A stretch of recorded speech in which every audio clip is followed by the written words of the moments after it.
All right, y'all. These are the Nike Air Max Pre-Day Hyper Royals.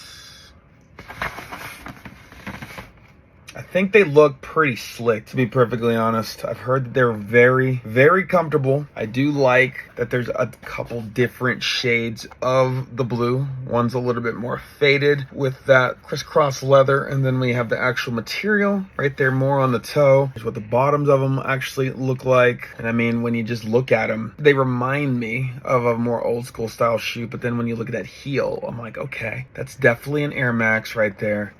Let me know down below what you think about these. Would you rock them? Have a good day.